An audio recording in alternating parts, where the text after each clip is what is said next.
Шинжлэх ухаан танин мэдхүн хот мөндөр сувгийн Атлас нэвтрүүлэг эхэлж байна. Хөтлөгч нийтлэгч Батцаяа болон мөнгөцөл миний би шинэ дугаараа хүрэхээр студид бэлэн болоод байна. Атлас нэвтрүүлэг танд YouTube-ийн хот мөндөр сувг, NTV телевиз болон хот мөндөр радио 83.3 болон 107 хөтөлбөрөөр хүрч байна. Манай нэвтрүүлгийг эрсдлэг давхаж хүрээтэй боддаатгал ногоон ирээдүйг хөгжүүлэх хүрээтэй MMS компани бүтэн жилийн турш ивент итгэн та бүгд хүргэж байна. Өдрийн мэнд заяа. За өдрийн мэнд хүргэе. За хоёлоо зүүн өмнөд Азийг ер нь бараг дуусгаж байна уу? За тийч Камбожийг ярьсан, Вьетнамыг ярьсан, Мьянмарыг ярьсан. За Таиландыг ярих байгаа тий. Таиландыг ярих. Брунейг ярьсан, Индонезийг ярьсан. Ер нь дуусчих юм шүү. Ярьсан. Тий. Сингапур үлдэж байгаа юм байна тий.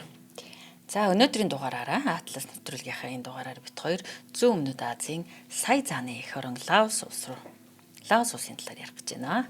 За зүүн өмнөд Азийн далаад гарцгүй цорын ганц улс. Одоо Лаос улс. Уг нь бол далаатай хэсэг шүү тий. Одоо Sea Games гэх далаа одоо айгуу том тэмцээнүүд болдог. Өөрсдийнхөө яг нэг спортын том тэмцээний угаасаа тэгш нэрлэдэг. Гэхдээ далаад гарцгүй гэхдээ зүүн өмнөд Азийн гол батарей болно гэж өөрсдөө одоо landlocked улс боловч одоо land linked буюу газрыг холбосон улс болно гэдэг тийм зорилго тавьсан. Одоо Лаосчд ажиллаж байгаа. Тэгээ Лаос улсын талаар хоёлаа гоё эхлэе да. За ерөөхдөө үхээс эхлэх хоёлаа. За тэгээ. За бит хоёрын өнөөдөр ярих Лаос улс маань зүүн өмнөд Аз Азад байрладаг зүүн өмнөд Азийн төв хэсэгт орших байгалийн үзэсгэлэнтэй гүн гүнзгий уламжлал амьдралын тайван хэмнэлтэй тийм сайхан ард түмээ. За албан ёсны нэр нь бол бүгд найрамдах ардчилсан Лаос улс гэдэг нэртэй. За тэгээд заяагийн маань хэлснээр далаад гарцгүй. Гэхдээ хөрш орнууд нь бол Таиланд, Вьетнам, Хятад, Камбож, Мьянмар зэрэг 5 улстай хил залгадаг. За нийслэл хот нь бол Вьентин гэж бичдэг. Гэхдээ өөрөөсөө Вьенчэн гэж уншдаг юм шиг байгаа, хэлдэг юм шиг байгаа нэ. За тэгээ хүн амын хувьд бол 7.5 сая хүн амтай. Албан ёсны хэл нь Лаос хэл, мөнгөн дэвсгэрт нь Лаосын кип гэдэг нэртэй. За газар зүйн бол маш онцлог. Хэдийгээр нөгөө landlocked буюу далаад гарцсгүй ч гэсэн өндөр сүрлэг уулстай ой модоор баялаг ширэнгэн ойхтэй. Тэгээд хамгийн чухал нь Меконг мөрөн тус улсын хамгийн чухал усан зам төдийгүй ард иргэдийн аж ахуй, амьдрал, хөдөө аж ахуй худалдаа тухайн улсын түүхэнд маш их хувь нэмэр оруулдаг. За тэгээ Меконг гол мөрнөд авсан ер нь бол дагсан одоо газар тариалан эрхэлж будаа тариалж загасчлах усан тээвэр зэргийг хөгжүүлсэн бөгөөд ер нь бол нөгөө Египтүүдийн адилаар Египтүүдийн хувьд бол нийл мөрнүүд амьдралын ундрах бүх зүйл нь шүү дээ. Меконг мөрөн яг түүнтэй адилхан Лаосчуудын амьдралын хувьд бол хамгийн чухал зүйл нь. За уур амьсгалын хувьд бол халуун орны чиглэг уур амьсгалтай, жилийн 2 улиралтай. 5-аас 10 сарын хооронд бол нөгөө борооны улирал нь байдаг. Харин 11-ээс 4 сарын хооронд хуурай улирал нь. Борооны болон хуурай улиралтай. За энэхүү юм чиглэг бороотой уур амьсгал нь оймоод биологийн төрөл зүйлийг байлгаж олон төрлийн ургамал амьтны амьдрах орчныг бүрдүүлдэг. За тэгээд Меконг мөрөн бол амьдралын судас нь уулархыг ширэнгэн ойгтэй халуун чиглэг уур амьсгалтай үзэсгэлэнтэй хүрхрээ агуу маш их олонтой улс юм байна. Вьетнам, Лаосын хил чинь дэлхийн хамгийн том үзэсгэлэнтэй агуунууд байдаг газар тий. Маш их агуу байдаг зүүн өмнөд Азад. За тэгээд нийгэм соёлын хувьд бол буддын шашны одоо Тревада урсгалыг дагдаг. Энэ нь ард түмнийх нь одоо ёс заншил, үнд зүйлд нь гүн гүнзгий нөлөөлсөн. Яг хүн амынхын дийлийнх нь буддын шашинтай гэж байгаа боловч бас нэг сонирхолтой зүйл нь нутгийн уугуул иргэдийн уламжлалт шашин шүтлэг одоо онх шүтээний шашин шүтлэг нь маш хүчтэй хэвээр байдаг. Уулын тэр тусмаа уулын намдур газрын болон уулын овог аймагуд донд маш хүчтэй байдаг бөгөөд энэ нь буддын шашинтайгаа ингээд одоо зэрэгцэн олон зуун жил орсон учраас ингээд бие биенээсээ одоо элдв ёс заншил зан үлийг авсан байх байдал бол маш өргөн. За тэгээд дараа нь Лаос маань одоо зөвлөлт холбоот улс болон Хятадын одоо дэмжлэгтэйгээр коммунист улс учраас ингээд холилдоод одоо коммунист болон буддист одоо ийм улс юм бас арга байхгүй шүү дээ. Дэлхийд дээр хамгийн сүүлийн 5 коммунист улсын нэг нь Лаос улс байгаа. Хятад, Куб, одоо Ардсан Солонгос, Вьетнам гэх тээ. За ингээд харах юм бол эдгээр улсууд шашны тийм нөлөө маш багтаа. Лаосыг эсрэгээрээ буддын шашин бол уламж шашны нөлөө нь одоо тэр коммунизмоос бас дутуугүй маш хүчтэй байдаг юм улс байгаа. За Лаос улсын хүн амын хувьд бол олон ястан угсаатнаас бүрддэг бөгөөд Лаох, Мон, Хмүү зэрэг олон үндэстнүүд зохиолдог. За тэгээд үндсэн олон овог аймагуудаас гадна 40 угсаа байгаа гэж бөгөөд байдаг гэдсэнтэй албан ёсны бүртгэл байгаа бөгөөд тэр 40 угсаан дотроо 167 бас жижиг бүлгүүдэд хуваагддаг юм байна. Ястангууд руу орж байна тий. За тэгээ энэ нь бол яг харахгүй тэдний нөгөө амьдралын уламжлалт, хэв маяг, хувцас, соёл те амьдрал ахуйд нь ер нь бол нөлөөлсөн. За тэгээ энүүгээрээ ер нь бол нөгөө маш гоё тод олон янзын өвөрмөц ондоошлтой хүмүүс нэгэн газар хамгийн сонирхолтой нь ер нь бол ингээд лаосчуудын талаар ингээд хараад уншаад судалгаар маш дөлгөөн тайван хүмүүс гэдэг. Одоо хүмүүсийн те гэрчлэл ч юм уу те ингээд саналууд бол маш их гарч ирдэг юм байлээ. За ийм сонирхолтой. За тэгээд Лаолум гэдэг нь одоо нам газрынхныгаа хэлдэг юм байна. Нийт хүн амынхын 60% бүрдүүлдэг. За ер нь бол дийлэнх Лао үндэст нь ихэвчлэн Меконг мөрнийхөө айсав дагуу амьдран суудаг. За тэгээд Лаочхон гэж байгаа дунд өндөрлөгийнхэн. За энэ нь бол хүмүү зэрэг бүлгүүд байна. Хүн амынхын 30% бүрдүүлдэг. За Лао сум буюу өндөр уулынхныгаа хэлдэг. За энэ нь хүмүүн зэрэг олон одоо уулын ястнууд гэдэг хэлдэг. За Монг гэхээр манайхан мэдчихэж магадгүй. Клинт Иствудын Гран Торино гэдэг уран сайхны кино байдаг. Маш сонирхолтой. Тэр нэг тухайн анх үзэхдээ би нэг юм Вьетнам цагаачдын те амьдрал ахуй тэрэн дээр гараад байна уу гэсэн чинь энэ нь одоо Вьетнамын дайн дуусны дараа маш олон Хмон үндэстэн Америк руу дөрвсөн юм байна. За тэгээд ер нь бол нөгөө Камбожтой байгаа Хмон үндэстэн Америкт байгаа Хмон үндэстнээс тоогоор бага. Хамгийн том диаспора нь Америкт байдаг юм байна. Ийм учиртай юм байла. За тэгээд яагаад Америкт ийм олон Хмон үндэстэн байгаа талаар нэвтрүүлгийнхаа явцад хуваалцсанаа. Мон гэдэг нь яг манай Монголын уртлын мон гэдэгтэй адилхан тий. Гэхдээ урд нь хээ үсгэл яагаад тах шиг байна тий. За тэгээ эдгээр угсаатууд нь хэл, соёл, хувцас, цан заншил, амьдралын хэв маягаараа ялгаатай бөгөөд Лаосын үндэсний баялаг болох олон талт байдлыг бүрдүүлдэг. Одоо бол мон эстет буюу мон муж гэж юун дээр байдаг. Мьянмарт байдаг. Мьянмарын уртлын хэсгийг нэг муж байдаг тий. Тийм Камбожид бас байгаад байсан шүү дээ. Тийм байсан тий. Байсан. За насны бүтцийн үед бол харьцангуй залуу хүн амтай. За тэгэхээр төрөл өндөр юм гэсэн үг. Гэхдээ хүн амныхаа хурш зэрэгэлдээ орнуудаа бодвол харьцангуй бага юм байна те. Ер нь зүүн өмнөд Азийн хамгийн хүн ам багтай, хөгжил багтай. Гэхдээ одоо бид тэр айгүй олон сонирхолтой юмнууд бас ярина те. За албан ёсны статууд бол юм байна. За тэгээд эртний түүхрүүнд би нэг жоохон альт орчих уу. За. За өнөөгийн Лаосын нутаг одоо энэ зүүн өмнөд Аз угаасаа ингээд холилдол те хүмүүс суурчсэн гол одоо бас холилдуулдаг юм болохоор юу байсан гэхээр ой мод байсан. Маш их ширэнгтэй. Тийм учраас хаан цас хот нэгэд бүхэл бодно одоо энтэг хэдийн хойг гэж байгаа те энэ хойгоо бүгдийг ингээд захирддаг тийм юу бол хаан тос өргөдөө бас гарч иж чадахгүйсэн.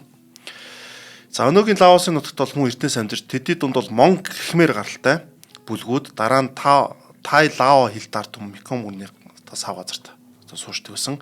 За тэгээ Меконг мөрний хамгийн гол эсхүүдээр Лаос одоо бол байдаг. За тэгээд Plain of Jar буюу одоо нэг жар гэдэг чинь юу хэлж байгаа шүү дээ. Ваарыг хэлж байгаа шүү дээ. Энэ ваарнуудын энэ дурсгалын археологийн үйлдвэрүүд маш ихээр олддог гэсэн. Манай эртний өмнөх бол манай эртний үед бол.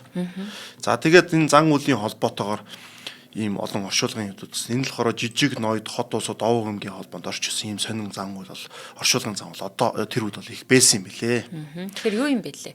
Зүүн өмнөд Азаас олдсон хүний хамгийн эртний улмөр Лаосоос 46 мянган жилийн өмнөх хүний улмөр болсон гэдэг юм байна. За тэгэхээр бол маш эртнээс хүн амьдарч ирсэн. Гол олдор бол Лаосоос олдсон байгаа тийм. За Лан Сан хаант улс уу сая зааны орны талаар хоёул ярих уу тийм цаашаа. За сая зааны орн бол яа харахгүй одоогийн Лаосын газар нутагт бий болсон хамгийн анхны одоо нэгдмэл нэг хаант улс юм байгаа. За тэгээ сая зааны хаант улс гэдэг гоё нэртэй ягаад тэгэхээр маш олон заантай байсан. Тэгээ хөрш зэрэгэлдээ одоо тэнд чинь Сиам байгаа, Бирма байгаа шүү дээ. Тэгээ хөрш зэрэгэлдээ улсуудтайгаа ер нь бол нөгөө дайн тулаан хийхдээ тэр ширэнгэн ойд заанаар л тулддаг байсан юм байна. Тийм учраас ийм нэртэй байсан. За тэгээд харамсалтай нөгөө ер нь бол тэр үед нь одоо Вьентин, Луан Прабан зэрэг хотууд нь бол маш өндөр хөгжсөн. Тийм байсан боловч нөгөө дотоодын зөрчлөөс болоод өөрсдөө суларсан. Өөрсдөө сулрахын хэрээр хойд талаас Хятадын нөлөө их болж гисэн. За тэгэхээр нөгөө Хятадын нөлөөнд одоо Вьетнам хүртэлтэй мянган жил гаруй Хятадын харьяа нутаг байсан шүү дээ. Тэр нь бол хойд зүгийн одоо их гүрний харьяа нөлөөнд орохгүй тулд яа харахгүй одоо өөрсдийн дотоодын тусгаар байдал автономи байдлаа хангахын тулд тухайн үед нь одоо зүүн өмнөд Азид хүчтэй болоод байсан Францын нөлөөлийн бүст ороод Францын колони болсон. За тэгээ 18 дугаар зууны төгсөлд Санласын хаант улс дотоод зөрчил хөрш орнуудын шахалтаас болоод хэд хэдэн жижиг хаант улс болж хуваагдаад үүний улмаас Лаосын газар нутаг Таиландын Сиамын нөлөөнд ихээр ороод ер нь бол Францын колони усулсан. За 19 дугаар зууны ихээр сүүлээр Франц улс одоо Индо Чайна бүсийг ерөнтэй тэнд чинь Камбож орчиж байгаа, Вьетнам орчиж байгаа, одоо Лаос орчлоо шүү дээ. Ер нь бол өөрийн нэг хэсэг болгоод өөрсдийн захиргаа дэд бүц хот байгуулалт нь ер нь бол Франц маягаар хөгжсөн. Тэгээ тэр үеийн архитектурын ч юм уу тий нөлөө хүртэл одоо байдаг. Гэхдээ бусад хөрш одоо Францын колони байсан орнуудаа бодвол харьцангуй бага юм байна. Тэгээ одоогийн лаосчууд ч гэсэн Франц ер нь бол бидний төлөө маш бага зүйл хийсэн гэж. Одоо хошигнж ярьдаг юм байна. Бусад хөрш зэрэгэлтэй орнуудтай харьцуулахад. За ягаад гэх юм бол Лаосны стратегийн хувьд бол нэг одоо нэг төмөр зам байхгүй үед бол нэг ашигтай байрлаж. Яг л нэг дунд өдөд тийм шугуул байгаа байхгүй юу нь бол Француудыг харж байгаа. Тэгэхээр тэдний хувьд бол Вьетнам юм уу, Камбож юм уу, далайн эрэгтэй газарт нь илүү одоо анхаарал тавиад илүү ач холбогдолтой байхаар тийм.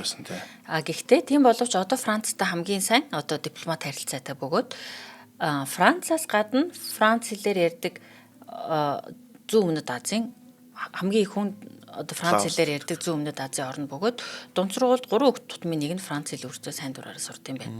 Ягаад тэгэхээр Францын ихтэй сургуульд сурах боломж тэднэрт нөгөө найрсаг дипломт харилцаатай болохоор үүсдэг. Тэгээд Европын холбооноос ирж байгаа одоо жуулчдын дийлэн хувийг нь Францууд эзэлдэг юм байна.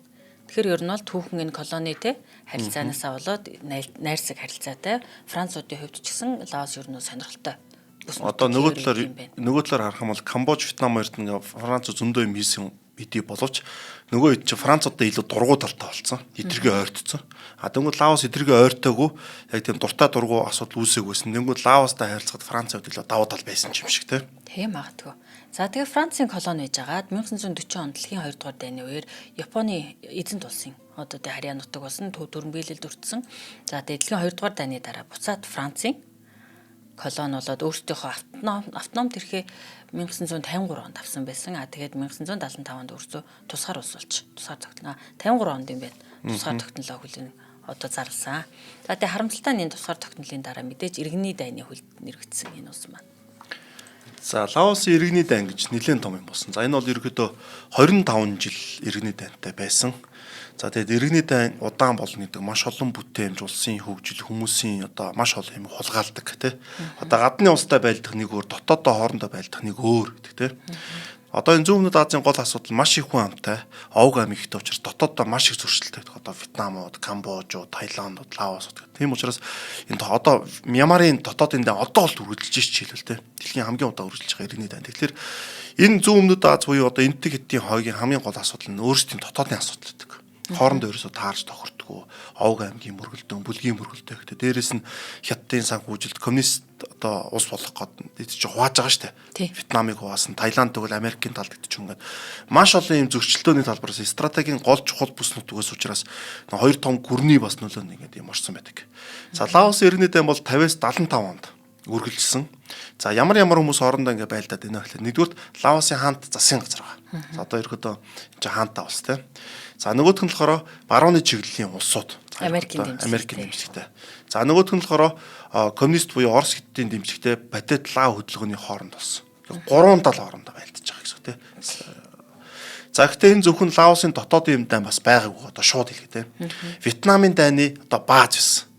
Вьетнамын дайны маш олон зүйл одоо Лаосаар дамжсан. Тийм учраас Лаост бас 2 сая тонн бөмбөг буюу дэлхийн хамгийн их бөмбөгийг хийсэн.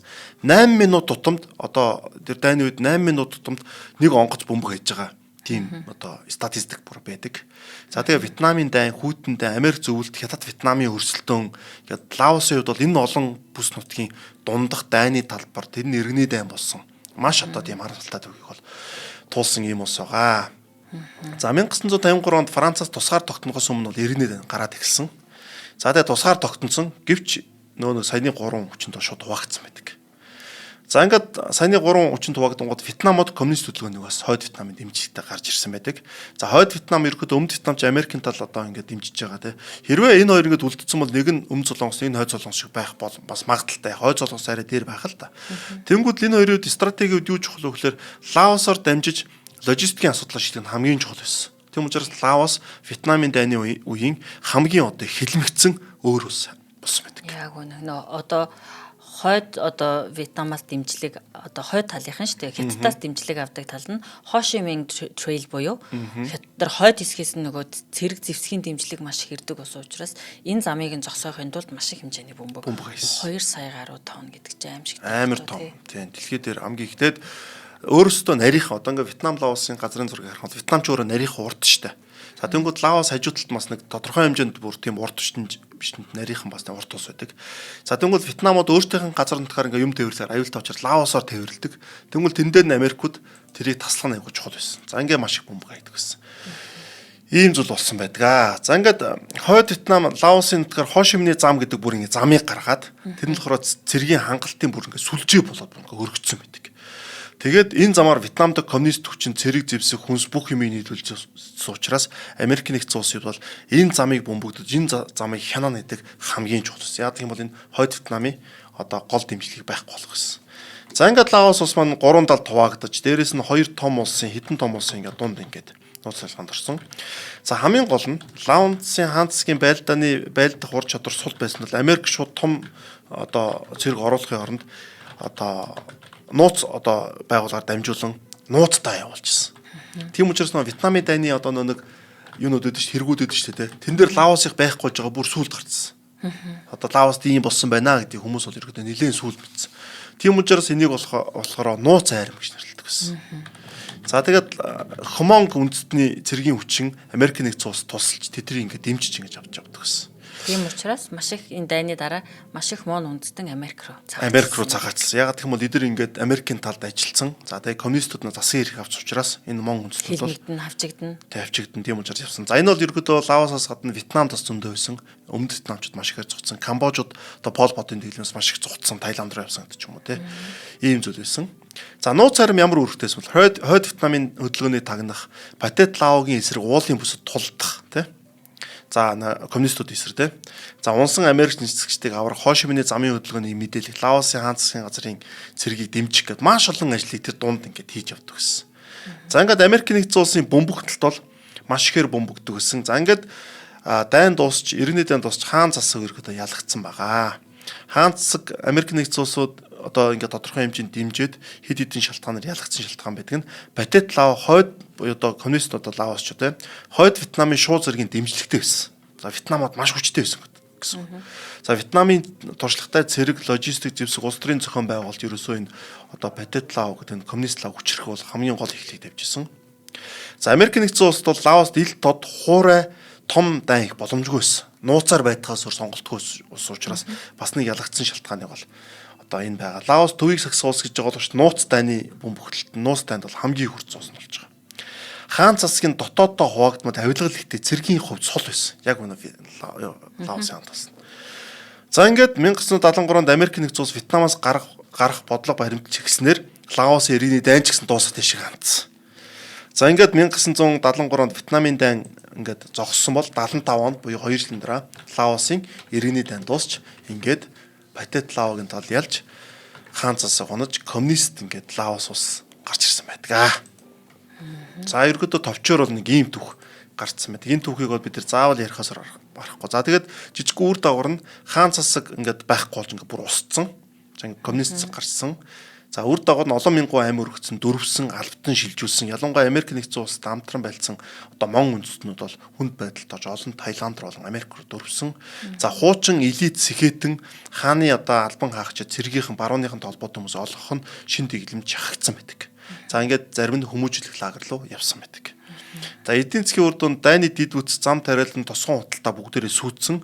За ингээд 75 оноос хойш социалист төвлөрсөн эдийн засгийг хэрэгжүүлсэн эхний жилүүдэд маш хүнд байсан. Ер нь сайхныг бол Лаос бол эдийн засгууд бол хүнд байсан. Ер нь бол 75 оноос хойш энэ ус шинээр зам барьж जैन, сургууль барьж, нэмлэг барьж байгаа. Тэгэхээр айгүй тийм сүулт гарч байгаа. За тэгээд бас нэг хамгийн том юм маш олон 2 сая тонн бөмбөг хийсэн гэж байгаа шүү дээ, тийм.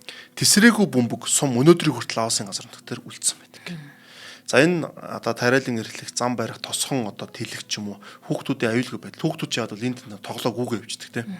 Аюулгүй байдал маш том эрсдэлтэй байдаг. Тэгээд 3 бөмбөгдөлтний нэг нь одоо ингээд тесрэг үлдсэн гэдэг тийм мэдээлэл бас байна. Аюултай юм бэ тий. Тэгээд яг хөө мэдээж одоо нөгөө тесрээгүй бөмбөгийг олон улсын байгууллагуудын тусламжаар цэвэрлэх одоо тий аюулгүй болгох хөтөлбөрүүд бол одоо хэрэгждэг. Камбож төртөл байсан шүү дээ тий. Зөндөө Камбож зөндөө шүү дээ. Тэгээд тэд нэр хэлжээсаа нөгөө Трамп засагт гарснаас хойш нүүби нөгөө дэмжлэг нь багассан учраас яг өөртөө бие дааж аюулгүй болгох одоо хоргоожүүлэх гэх юм уу тийм болгох юмнуудаа бол айгүй хэцүү байгаа гэдэг чийсэн тий.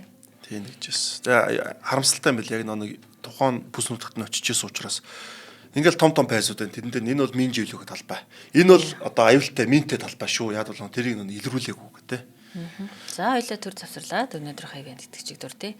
За Монголын ууган даатгалын компаниудын нэг даатгалын компанид салбарт 30 жил доктортой амжилттай үйл ажиллагаа явуулж байгаа бод даатгал компани Atlas нэвтрүүлгийг дэмжин та бүгд дүргдэг билээ. За бод даатгал компанийн зорилго нь бол өөрийн харилцагчдаа найдвартай хурдан хэлбэр үйлчилгээг эрсдэлгүй аюулгүй хамгаалалттай ирээдүг зохицоор нь санал болгох юм. За өнөөдөр хоёлаа AXA олон улсын эрүүл мэндийн даатгалыг онцлоо. За AXA олон улсын эрүүл мэндийн даатгал нь дэлхийд даяар хэрэгждэг эрүүл мэндийн хамгаалалттай иж бүрэн үйлчилгээ бөгөөд Монгол улсад амьдарч буй иргэд тэдний гэр бүл мөн Монголд ажиллаж буй гадаадын иргэдэд зориулсан даатгалын цогц бүтээгдэхүүн юм. За энэ даатгалын одоо цогц бүтээгдэхүүний маань онцлог нь өвдөх, гэмтэх, эмнэлэг твтэх, мэс засал болон эмчилгээний зардлыг даах, эмийн болон эмчилгээний зардлыг нөхөн олгох, яаралтай үед эмнэлгийн тээвэрлэлт болон эх оронд нь буцаах зардлыг шийдвэрлэх, дэлхийд даяар олон улсын эмнэлгийн сүлжээгээр шууд үйлчилгээ авах боломжийг бий болгох одоо болгодог юм байна. Тэгэхээр энэ ер нь бол нөгөө дэлхийд айгүй алдартай даатгалын бүтээгдэхүүн л дээ. Жишээ нь одоо Монголын говьдтэй ингээд аялж аваад ямар нэг юм эрүүл мэндийн шалтгаан гарлаа, яаралтай тээвэр хэрэгтэй боллоо гэхэд вертолетоор очиод энэ сос эмнэлгийн сүлжээг авдаг юм байлээ. Тэгэхээр энэ бол зөвхөн гадаад гэлтгүй Монгол иргэдэд ч гэсэн маш хэрэгтэй эрүүл мэндийн даатгалын бүтээгдэхүүн. Тэгээд Монголын ч гэсэн том компаниуд одоо том компаниуд миний мэдхүүл айгүй том олон улсын байгууллагууд, уурхайн компаниуд энэ даатгалын үйлчилгээг авдаг бөгөөд зөвхөн ажилтнаа биш ажилтныхаа гэр бүлийг хүртэл энэ даатгалд хамруулдаг. Тэгэхээр энэ нөгөө тухайн ажилтны гэр бүлд ирж байгаа эрүүл мэндтэй холбоотой зардлыг хүртэл маш их бууруулдаг.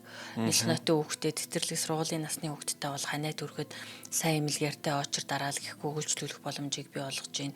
Эмчэд үзүүлсэн болон эм худалдаж авсан зардаа хүртэл нөхөн олгор болгон авах боломжтой байдаг юм байна. За AXA олон улсын даатгалын компани Английн хөлбөмбөг Liverpool клуб юм бас юун дээр байдаг. Дэлхийн уцаатан дээр байдаг тийм том. Тий, ер нь айгүй дэлхийн маш том. Найдвартай гэсэн үг тий. Энэ олон улсын эрүүл мэндийн даатгалыг одоо Монголд цор ганц партнер нь бод даатгал өгөөд Монголд нутагшуулаад 10 жил болж байгаа юм байна AXA үйлчилгээг. Тэгээд бод даатгал бол таны аялал амьдралын замнал түшиж явах хамтрагч байх болно. Ингээд та бүхэн дэлгэрэнгүй мэдээллийг www.bod-insurance.com хаягаар болон 750548 тэгтэг 750548 тэгтэг дугаарыг утсаар авах боломжтой. Хэрвээ та бод даатгалын үйлчлүүлэгч бол бод клейм апыг утсандаа татж аваад хүссэн газараасаа онлайнаар холбогдоод эрсдлээ даатгуулах болон нөхөн олгороо авах боломжтой байна. За, ивент итгэгчтэй баярлалаа. За, хэдүүлээ Лаос улсыг ярихын тулд энэ Меконг мөрнийг заашгүй ярих хэрэгтэй. За яг үндэ Меконг мөрөн бол Вьетнам, Камбож, Лаос, одоо Мьянмар, Хятад гэдэг олон улсад нөлөө үзүүлдэгцэн. Ерөөсөө Меконг мөрөн бол Лаос улсын зүрхэн. Тийм учраас Меконг мөрнийг бид нар заашгүй ярих хэрэгтэй. За Лаосыг ойлгох гол түлхүүр гэж ойлгож байна Меконгийг. Меконгийг ойлгох юм бол Лаос улсыг ойлгоно л гэсэн үг гэсэн. Энэ айгүй чухал байдаг. За энэ мөрөн зөвхөн ус биш. Ус биш те хил, худалдаа, хоол хүнс, шашин соёл, эрчим хүч, геополитикийн бүхэл бүтэн системийг бүрдүүлдэг Лаос. Яг бол Лаос улсын газар нутгаар нь урдаас ноошоо ингэ шууд ингэ тулаа явдаг юм байна. Тэгэхээр энийг дагаж ерөөсөө Лаос улс амьдардаг гэсэн үг. За Меконг мөрөн бол за Вьетнамын дайны үеийн стратегийг ойлгоход айгүй чухал үүрэгтэй. Лаосын түүхэд энэ газар зүй шашин соёлтой шууд 100% хамааралтай. За энэ мөрөн бол төвдийн өндөрлөг буюу Хятадаас одоо их аваад урсдаг. За Хятадын Чинхай, Төвдөр, Юнан монцож байгаа тийм. Энэ утгаар урсаад Мьянмар, Лаос, Таиланд, Камбож, Вьетнамаар дамжиж зүүн тэнгис цутгадаг. За нийт урт нь 4000 гэсэн зүгхлээр манай нэг Монгол Хятадын хэл байгаа шүү дээ тийм. Монгол Хятадын хэлний урт чинь бараг тэр орчин бохоггүй. Тийм урт гэсэн үг. Маш урт юм байна. Маш урт тийм. Одоо Монголын хамгийн урт гол чинь Орхон гол 1124 шүү дээ. Орхон голыг 4.5 нуулах хэмжээний тийм урт мөрөн байгаа. За тэгээд дэлхийд бол 20-д ордог. Ийм урт мөрөн гэдэг. Зүүн Азийн хамгийн урт юм. За тэгээд Меконг мөрөн бол Лаосоор ингээд урсдаг. Лаосчууд болохоор бид нар Зүүн Азийн батарей болно гэж илдэг шалтгаан бас Меконг мөр. Яг бол Меконг мөрнөө дээр далаад гарцтай болж бус тусууд руугаа бүгдэнтэй холбоо сүлбэт болгох юм боломжийг гаргаж өгдөг. За ийм байгаа. За Лаос бол түрүү хэлсэн Зүүн Азийн далаад гарцгүй ганц улс гэх тийм. Дөнгөж далаад гарцтай болох байгалийн их зам нь Меконг мөрөн гэж авдаг. За тэгээд энэ байгалийн их замаараа Винтианаас одоо Меконг мөрний ирэг дээр байдаг Эртний хаант улсуудаасаа эхлээд одооны хүртэл бүх юм Меконг мөрнөөр дамжиж явдаг. сая зааны орон хот сурандыг холбосон будаа тариал ингээл те. За хоол хүнс загас тариалангийн их үс нь бас Меконг мөрөн. За тэгтээ Меконг мөрөн хятадууд маш их далан бариад тэгээд нэг хамгийн их юу тээвэрлдэг мөрөн гэж явдаг. Хог пластик хогнууд тээвэрлдэг мөрөн гэж. Меконг мөрний хувьд бол нэг загаснуудын устдах аюул аяг өндөр өвтө болцсон явж байгаа. Ийм аюул бол гарч ирээд байгаа. За тэгтээ сүүлийн жилүүд бол Меконг мөрний загаслын нөөцөл экосистемийг ностой дарамт нэмэгдэж байгаа. Энийг бол ингээд арай өөр байдлаар шийдэх гэж бас 2024-өөс бол үзэж байгаа юм байна. Меконг мөрөн 1148 зүйлийн одоо загастаагаас 19% нь устдах эрсдэлтэй байгаа гэдэг дүгнэлтэнд хүрсэн.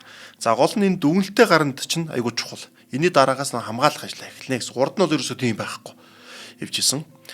За тэгээд энэ Меконг мөрөн одоо усан цахилгаан станц, зээл олборлолтоос гадна маш олон зүйл хийж байгаа нь одоо энэ опиум буюу одоо алтан гурвуулж байгаа хар тамхины хамгийн одоо гол тээвэрлэг бүс нь болчиход байгаа. За Мьянмар, Таиланд, Лаос улсын хойд хэсгийг ерөөхдөө бид нар алтан гурвуулж байгаа шилдэг дэлхийн дээр Golden Triangle гэдэг те.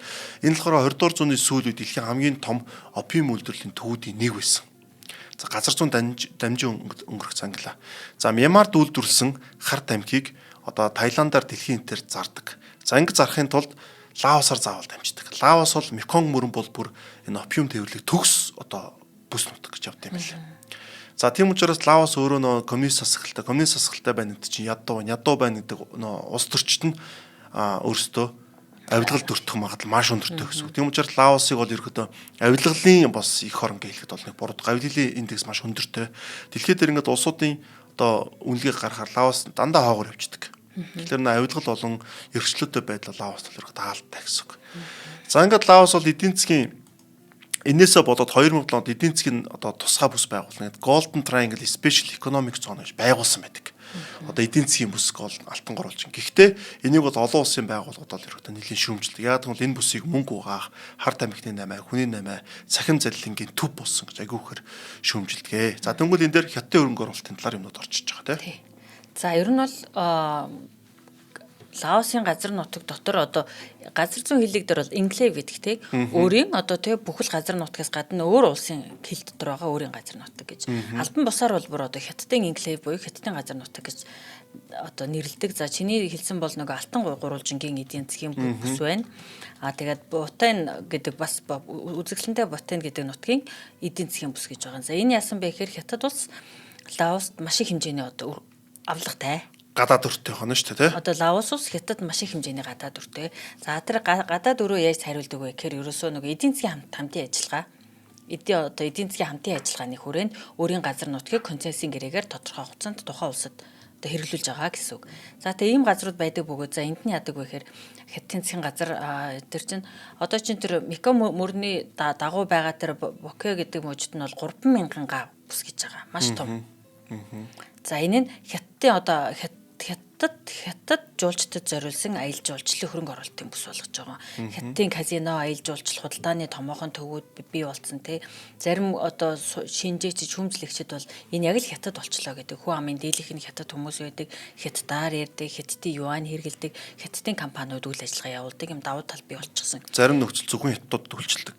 Тий, зарим нөхөл. За тэгээд энэ нөгөө талаар бас шүүмжлэгчд бусад дэлхийн улсад орнууд юу гэж хараад байна гэхээр маш их хэмжээний хууль бус үйл ажиллагаа, хүний намаа, цахим дээрэм те одоо зэрлэг ховор ан амьтныг үржүүлэх, тэднийг зориултын бусаар ашиглах, хэрэглэх ч юм уу те ийм зүйлүүд маш их болж байна гэж хүмжилдэг. За яг нэг талаар бол нөгөө Лаосын эдийн засагт бий болгож байгаа давуу талууд байгаа гэж үзэж байгаа. Зам дэд бүтцүүд барьж байгаа, цахилгаан хангамжийг сайжруулсан байгаа, ажлын байр бий болж байна. Хэлийн бус нутгийн эдийн засгийг одоо ит өгчүүлсэн. За тэгээд нөгөө юу юм байна? Күмийн юу хоёрын хооронд Вентиан хоёрын хооронд галт тэрэгс байрсан юм байна. Тэгэхээр яг харахгүй нөө зам гэдэг чинь худалдаа арилжаа тий хөгжил гэсэн үг гэдэг үүднээс нөгөө талаар яг шүүмжлүүд маш их байдаг. Энэ нь хил дамсан гэмт хэрэг мөнгө угаах, хүний наймаа, онлайн залилна. Тэгээд хууль бус мөрөөдөө тоглоомын үйл ажиллагааг дэмжиж байгаа гэсэн тийм шүүмжүүд бол байдаг юм байна. Тэгээд яагаад ингэсэн бэ гэхээр далаад гарцгүй орон хөгжих хэрэгтэй, дэд бүт зам тавих хэрэгтэй, эрчим хүчний те байгууламжууд барих хэрэгтэй, аялал жуулчлалаа хөгжүүлэх хэрэгтэй гэтэл өөрсдөд нь мөнгө авахгүй. Ядуу орон коммунист орон учраас за тэгэхээр Хятадын засгийн газраас маш их хэмжээний зээл авсан. За тэгээд Хятадын засгийн газар бол энийг өөрсдөө их газар дээр казино байхыг хориглосон шүү дээ. Тийм тэгэхээр ерөөсөө ингээд хятадуудын хууль бус хятадын их газарт хийж болохгүй зүйлүүдийг л хийдэг газар болгоцсон гэдэг юм шүүмжлэл байдаг юм байна. Гэтэ энэ нь бол яг хятадын засгийн газрын одоо газар нутаг болцсон гэсэн үг ш концессийн гэрээгээр 30, 50, 99 жилийн концесси хэрэгтэй. Тийм компаниуд төр бүс нутгууд нь үйл ажиллагаа явуулдаг. Тэгээд яг хуу ганц нэг баримт кино харлаа. Яг л хятад байна. Хятадууд байна. Юанаар төлбөр тооцоо хийж гин. Тийм болцсон юм нутгууд байдаг юм байна. За яг нэг хитэл дээр байгаа ботын гэдэг отоогоо шүү дээ. Энэ дээр байгаа казино ингээ баригдаад за тэгээд нэлээд удаан явж байгаа. Энэ дээр болохоор юу бас 2002 онд баригдаад маш их нэг хууль бус үйл ажиллагаа бас одоо хууль бус одоо цахим залилан байл янз янз болсон. За тэгээд энийг бол ерөөдөө сүлд ингээд хаацсан байгаа. Тэгэхээр нэг Лаосын үед бол зарим тохиолдолд нэг хятадуудтай хамтраад хятадч одоо юу гэж байгаа шүү дээ. Засгийн газар нэгээд Лаостай хамтан ажиллаж болж байгаа шүү. Тэнд нэг хятадын мафанд авч орж ирдэг. Хятадын маф үргэлждэг те. Засгийн газартаа өөртөө баригдах. Тэнгүүл тэр хятадын мафтай тэмцэн гэдэг хятадын өөртөө асуудал болчихдог. За тэнгүүл энэ дээр Лаос жишээлбэл ямар давуу тал гарчсан бэ гэхээр одоо хятадын Кунмин гэж одоо хот байгаа шүү дээ. Кунмин ч өөрөө хятадын өмнөд хамгийн том хотод нэг Юнаны нийслэл баг шүү те. Тэнгүүл Кунминаас Вентиан руу ингээд хурдан галт дээр тавьчихж штэ тий. Тэнгүүл энэ яасан бэлэр хятадууд орж ирэхээс гадна лаосчууд өөртөө буцаагаад хятад руу маш олон зүйл тийм одоо зарах юм болчихж байгаа. Ихэнх худалдаа арилж байгаа боломж бий болж байгаа штэ. Одоо шийдвэл хятад руу лаосчууд түүхийд аявих гаргаж байна. За дээрэс нь жимс чимсэх нь мод маш их гаргаж байгаа. Мод маш их гаргаж байгаа. Лаос болон Таиландын хойд зүг бол модны бизнесээр алдартай байдаг. Тийм чи санаж байна уу бүгдээрээ Камбожд байхад хүртэл хятадууд өөртөө хуулиараа мод бэлтгэхийг хориглосон. Гэтэл Камбожоос, Лаосоос маш их хэмжээний мод авдаг гэдэг чийсэн өөрт. Тэгтээ нөгөө Лаос чинь модны бизнес аа. Тэнгүүд нэг тийм том ч байдаг штэ. Таиландын маш том хард амхны 1.8 чинь баригдсан байгаа. Тэр нөхөр яагаад баригдсан бэ гэхээр энэ юун дээр гарсан баримт кино шүү HBO дээр гарсан. Яагаад баригдсан бэ гэхээр нэг маш мөнгөтэй нөхөр гарч ирэл Таиландын хамгийн том модуудаа зураг авахлаа лаглаг машин унаа яваад. Тэг чи тэр хүн өөрийг болохоор би ингээд модын 8 чин одоо тий мод боловсруулах ингээд үйлдвэртэй модын 8 чин. Тэнд нь болохоор ингээд Таиландд бүгд итгэцсэн байна л да. Яг бол Таиланд, Лаост ингээд мод бэлтгэдэг тийм компаниуд асар том байдаг. Том бизнес. Тэгээд нөгөөдөг чин цагдаа нар ингээд ажиглаад сэжүүр болсон байна. Тэгсэн чинь нөхөр мод бэлтгэдэг гэдэг боловч цаанаа яадаг гэсэн мэт алтан гурвалжингийн одоо тэр опиумыг хамгийн их одоо ард амих Мьянмараас Лаосаар дамжуулаад оруулж ирдэг нөхөр байхгүй. Лаос Таиланд хоёрын дунд явдаг айгуу мафинд болж байна. Тэр тэгээд баригдсан шалтгаан модны бизнестэй холбоотой шийдэл. Тэгвэл энүүгээр зөөр би юу хэлэх гээд нэхэр модны бизнес гэдэг өөрөө Таиланд болон энэ Лаос хувьд ямар том бизнес юм бэ гэдгийг хэлэх гэж байгаа, итгэж байгаа санаа шүү гэдэг хэлье. За тэгээд энэ төмөр зам нь болохоор 414 км урт төмөр зам тийм. За тэгээд цагт 160 км хурдтай явдаг чинь асар урд явдаг. За тэгээд 62 одоо тийм километр түнэл болон юунууд байт юм байна. Гүүрнүүд байдаг. Их том юм юутай байна да. Бүтээн байгуулалт бол Лаос тусна. Тийм учраас Лаос улс энэ хятадын орж иж байгаа хөрөнгө оруулалт болон энэ төмөр замаас болоод сүүлийн жилүүдэд Зүүнүүд Азийн хамгийн хурдтай эдийн засаг хөгжиж байгаа хоёр улс байна. Нэг нь Камбож, нөгөөх нь Лаос. Яг Вьетнам хөгжиж байгаа. Гэтэ энэ хоёр нь болохоор жижигхэн сул эдийн засаг учраас хурд нь илүү хурдтай байгаа юм байна. Вьетнам байна. За тэгээд нөгөө юу яж байгаа л та нөгөө мод ингээд гаргаад байна ширингийн отё гэдэг те. Би ганх бас гайхчихсан л да. Яагаад өөртөө модтой ээж гэсэн чинь юу юм бэ? За мэдээж өөртөө нөгөө байгаль экологийн шалтгаанаар мэдээж те модоо хамгаална те өсгөн ч гэдэг юм уу зөвхөн одоо үржүүлсэн ойгоос бэлтэнч гэдэг юм тийм зүйлүүд байдаг. Гэхдээ зүүн өмнөд Азийн онцлог нь уур амьсгалаасаа тэр чиглэг уур амьсгалаасаа болоод тэр газар ургаж байгаа мод нь өөрөө чиглэг газар маш тохиромжтой. Тэгэхээр тавилга хийхэд бүр гайхалтай.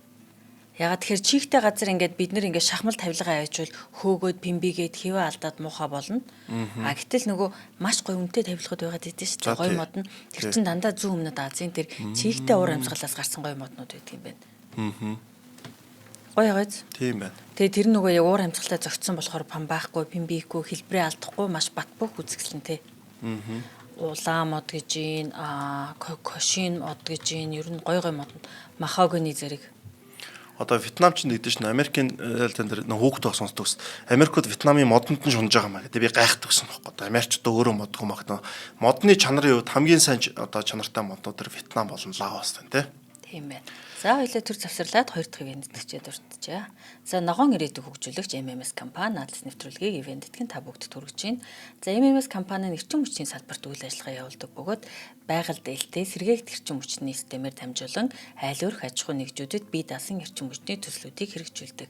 За MMS компани дэлхийн тэргүүлэгч одоо сэргээгт эрчим хүчний технологи үйлдвэрлэгчд болох Hopeweed, Jinko Solar болон Solax зэрэг дэлхийн тэргүүлэгч үйлдвэрүүдийн Монголд халбан ёсны дистрибьютор бөгөөд Монголын эрсдэлс уур амьсгал тохирсон одоо сайжруулсан шийдлүүдийг санал болгодог. Тэгээд байгаль дээлтэйгээр нарны одоо сэргээгт эрчим хүчээр өөрийнхөө эрчим хүчний асуудлыг шийдэх хүсэлтэй байгаа айл өрх аж ахуй нэгж үйлдвэр одоо фермч гэж болно бүгдэд одоо эрчим хүчний шийдлийг нь цогцоор нь бий болгодог юм мэргэжлийн хамт олон юм байна.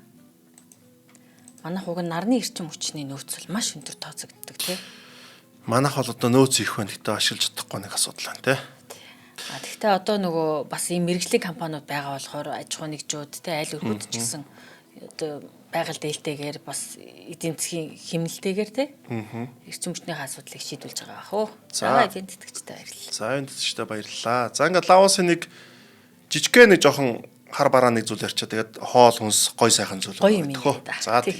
За 2024 онд Лаос ч одоо би хэлсэн шүү дээ. Мьянмарын шан үндэстнүүд нэг тэр ууланд маш их опиум тариалаад ч юм уу. За сүүлд идэр чинь ингээд бүр хүндэрсэн л дээ хими юм уу те.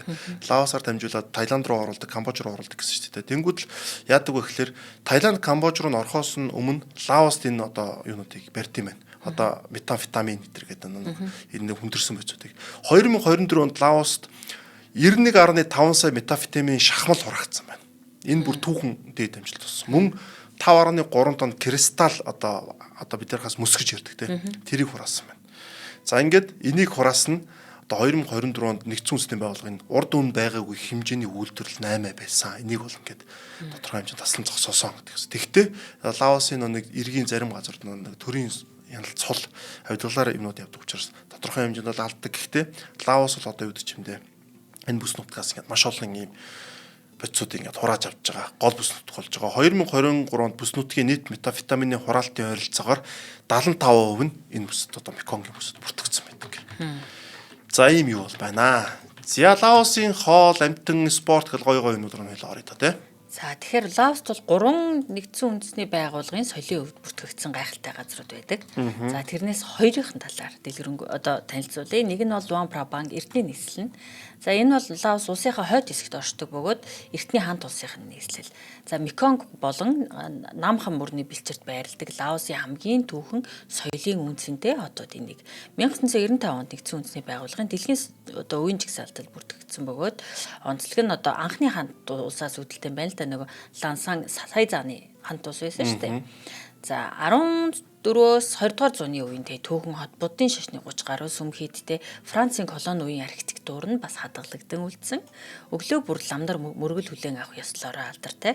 За тэгээд нөгөө би яг ингээд Лаосын талаар нөгөө бас ингээд хүмүүстэй ярихад дандаа л хүмүүс нь маш гоё найрсаг, ийдэг, тайван, амгалан хүмүүс гэж хэлдэг.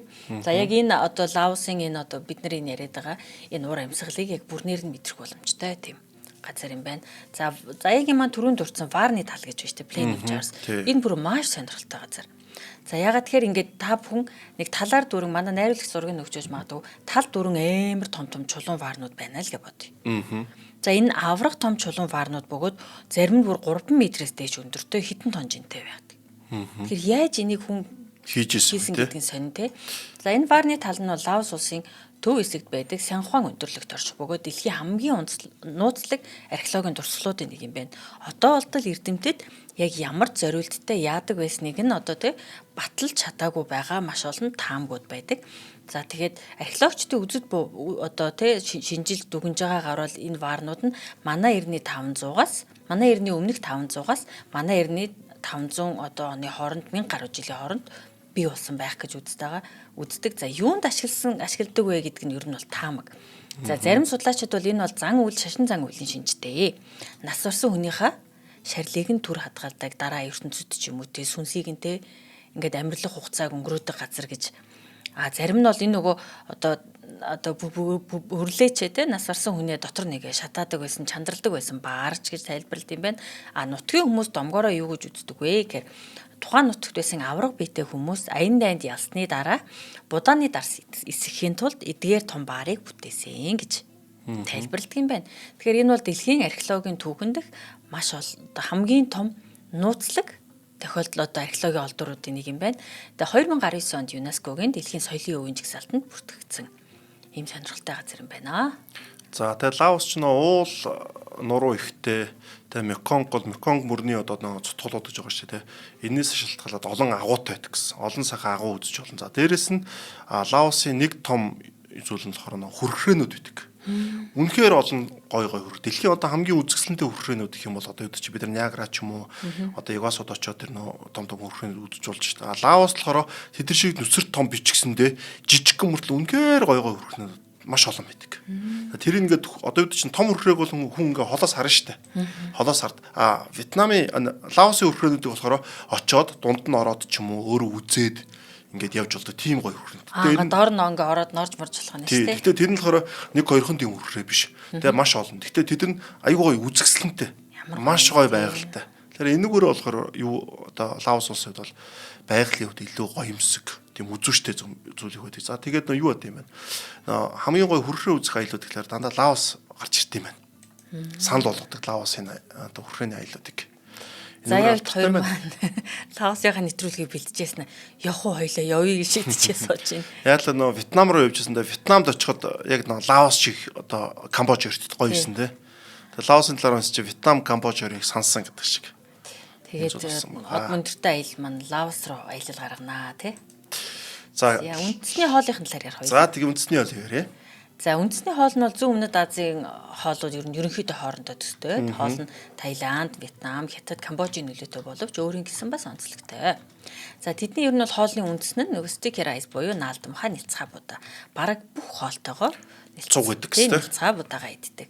За нэг алдартай хоол нь лап хэмээх хоол байна. Энэ бол тэдний үндэсний хоол юм байна. Үхэр дахиа гахаа нугас болно. Загсаар хийдэг. За маха жижиглэн хэрчээд лайм, чинжүү, га, кориандр зэрэг амтлагчаар амтлаад халуун ногоотой тийм эсгэлэн амттай. За тэгээ мэдээж наалдамхай будаа байна. Энийг бол нөгөө махтай ногоотой идэхээс гадна амттан манготой чихэрлэг байдлаар өртөөрүүлсэн чихэртэй одоо молко гэсэн үг шүү дээ, тий. Чихэртэй сүүгээр хүртэл ингээд амталж иддэг. За там макхон гэж үндэсний хоол байна. Энэ бол ногоон папаягаар хийдэг зууш, сармис, чинжүү, лайм, загсны соус зэрэг ордог. Таиландын сом тамтай ер нь бол төстэй. Гэтэ илүү эсгэлэн, илүү тийм хүчтэй тод амттай одоо хил чимчиг нүсэн амттай байдаг юм байна. За тэгээ као сой гэж байна. Энэ бол Луан Прабангийн алдартай гомтой шүл бөгөөд улаан лойлын шүлэн татсан махтай одоо Лаосын хойд хэсэгт айгу түгээн мөлийн алдартай шүл юм байна. За тэгээ Лаосын хоолны онцлог бол ерөөдөө наалдамхай будаа одоо sticker rice гэж байгаа юм да. Тэр хамгийн чухал бүх хоолтой нэдэг түрүүн хэлсэн те. За тэгээ загс өргө хэрэгэлдэг. Загсны сүм өргөнд аргагүй шүү дээ. Ерөнхийдөө загсаар одоо гол олоо хийдэг байгаа. За тэгээд энэ Лаост бас нэг алдартай зүйл нь одоо мөстө кофе. Хөө тийм үү. Тий. Одоо робусто кофений бас айгүй том одоо экспортч улсууд нэг Лаос улс байгаа. Тэгээд Лаосын одоо гудамжинд нэг конденсед милк гэж байгаа. Манайхаар бол молко те. Молкотой тийм юунууд их байдаг. Одоо кофенууд. Вьетнамд бас тэгэж байдаг. Тий. Яг Зүүн Өмнөд Азийн хамгийн гол одоо кофений орчин одоо молко, конденсед милк. Кофен дээрээ молко хийж байгаа. Молко хийж байгаа. Тэгээд тэр нь үнэхээр гоё амттай хамгийн гол нь. Үнэхээр гоё амттай. Би болохоор яг тэр амтанд дуртай. Часисан амттай байдаг. Надад бол жоохон нэлээд санагдав. Кофе болон молкотой. За тэнгуэл Вьетнам бүр өндөгтэй кофе байсан шүү дээ, тий. Тий, кофе яасан. Өндөгтэй кофе юм байсан. За тэгээд Лаосын тэр гудамжин тэргээр их алдартай байна. Стрит одоо тийм кофе ингээд айгүй бол ингээд пластик савтай кофе зардгаар их алдартай. Ийм юм байна. За Лаосын спортыг ярихад бол их амархан. Яг бол спортоор маш муу үндэстнүүд гэж үүдэг. Тэдний нэг нь Лаос. Ингээ болоо гэж. Тий. За яагаад муу юм бэ гэхээр Лаос яг хаа тэгээд спорт айгүй бага өгцөн. Одоо ууларх газар гэдэг. Спортоор хичээл хэмж багтай байсан. Спортлог одоо Францын нөлөө ч юм уу бус улсуудын нөлөө спортын нөлөө айгүй бага орсон байдаг. За Олимпийн наадмын нэг ч медаль авахгүй. Улс улсын нэг Лаос. За бүр Азийн наадам гэж болдсон шүү дээ. Азийн олимп гэж ярьдаг тийм. Азийн олимп чинь Монгол улс чинь бол бас дээгүүр ордон шүү дээ. За 28 алттай, 51 мөнгөтэй, 104 одоо хүрэл медальтай, нийт 183 медаль тавхгүй манайх чаа. Лаос улс ердөө 18 медальтай. За тэгээд алтан медаль байхгүй. Тэгэхээр энэ спорт ямар муу гэж харж байгаа юм. Алтан медаль авах ердөө хэдгүү ус үүдэг. Афганистан, Непал, Бруней, Палестин, Йемен. Нэг бол дайнтай, нэг бол маш хүн ам багтай. Энэ усуудын нэг Лаос байгаа. За Азийн наадамд оролцдог 44 ус байгаа. Энэ 44 усаас 41-д 40-р бичигддэг. Тэгээ спортын хувьд бол үнэхээр муу. За гэхдээ үндэсний спорт нь бол ерөөдөө хамгийн хүздэг спорт нь хөл бөмбөг. Хөл бөмбөг гэх юм бол эдгээр бол одоо амиа 50. За тэгээд Сипак Такрау гэдээ хоёлаа Малайз дээр ярьсан те. Бас хөлөөрөө нэг хөл бөмбөг шиг болиул тоглолдог те. Энэ спорт бол одоо Лаос бас алдартай юм байгаа. За ингээд стартын хот өндөртөө дараагийн аяллаараа уулзъя гэхгүй юу. За тэгээд Лаос улс шинэ эдийн засгийн механизм гэж ярилж байгаа. Ийм шинжилгээ хийж байгаа. Тэгээд нөө Хятадын одоо нэг юу штэ Денсапны 79 оны хувьсгал шүү дээ. Тэрнээс Хятад эдийн засгийн хувьд өөрчлөсөн шүү дээ. Яг энэ загвар бол Вьетнамчууд доо юм ой гэж бол 80-ад оноос л хийж исэн. Тэгээд Вьетнамууд хөгжижсэн бол яг энэ загварыг Лаосчууд одоо ингээд одоогоор ингээд нэвтрүүлж эхэлж байгаа. Ийм учраас эдийн засаг нь бол өсөж байгаа ус. Тийм байна. Гайхалтай сайхан төвөгтэй үзэсгэлэнтэй байгальтай үзэх газартай. Тэгээд эдийн засаг нь бас хурцтай сайн хөгжиж байгаа юм байна те. За баярлалаа заяа. За баярлалаа. Та бүгдэд шинжлэх ухаан танин мэдхүн Од Мөндөр суугийн Атлас нэвтрүүлэг хүрлээ. Манай нэвтрүүлэг танд YouTube-ийн Од Мөндөр сууг, NTV телевиз болон Од Мөндөр радио 83.3 болон цуглаан төлөвлөгөөнөөр хүрч байна. Атлас нэвтрүүлгийг эрсдлийг давах хүрээтэй бод даатгал ногоон ирээдүйг хөгжүүлэх хүрээтэй MMS компани ивентэтгэн та бүгдэд хүргэдэг билээ. Дараагийн дугаараар уулзлаа баяртай. Баяртай.